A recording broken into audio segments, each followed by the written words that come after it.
पाकिस्तान तहरीक इंसाफ की आहिस्ता आहिस्ता विकटें गिरने लगी। एक और धचका पीटीआई को। आमिर कियानी के बाद एक और रहनुमा का पार्टी को छोड़ने का प्लान। जराये के मुताबिक अमीन असलम जल्द ही प्रेस कॉन्फ्रेंस करेंगे और पार्टी के हवाले से अपने तहफ़्फ़ुज़ात का इजहार भी करेंगे। मलिक अमीन असलम कुछ देर में पाकिस्तान तहरीक इंसाफ से तहफ़्फ़ुज़ात के हवाले से प्रेस कॉन्फ्रेंस भी करेंगे। इससे पहले आमिर कियानी भी प्रेस कॉन्फ्रेंस करके पीटीआई को खैराबाद कह चुके हैं।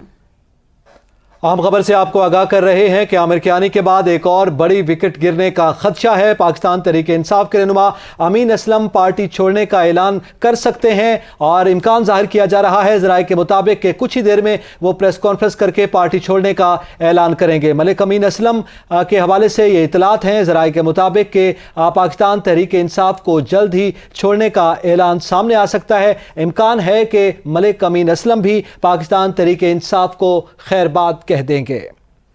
आम खबर आपको दे, आमिर कियानी जो कि साबिक वफाकी वजीर भी रह चुके हैं पाकिस्तान तहरीक इंसाफ के टेन्योर में, उन्होंने कल पाकिस्तान तहरीक इंसाफ को छोड़ने का ऐलान कर दिया था।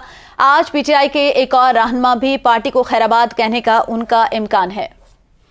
एहसान कुरैशी हमारे साथ मौजूद है, हमारे नुमाइंदे। जी एहसान, अपडेट कीजिएगा मलिक अमीन असलम के हवाले से। जी बिल्कुल, मैं साबिक वफाकी वजीर मुमलिकत मलिक अमीन असलम खान जो पाकिस्तान तहरीक इंसाफ के लिए बड़े सरगर्म नजर आते थे, उन्होंने भी पाकिस्तान तहरीक इंसाफ और इमरान खान से राहें जुदा करने का फैसला कर लिया। मलिक अमीन असलम ने 2011 में पाकिस्तान तहरीक इंसाफ को ज्वाइन किया और फिर उसके बाद 2013 के आम इंतखाबात में भी पाकिस्तान तहरीक इंसाफ के निशान से इलेक्शन लड़ा।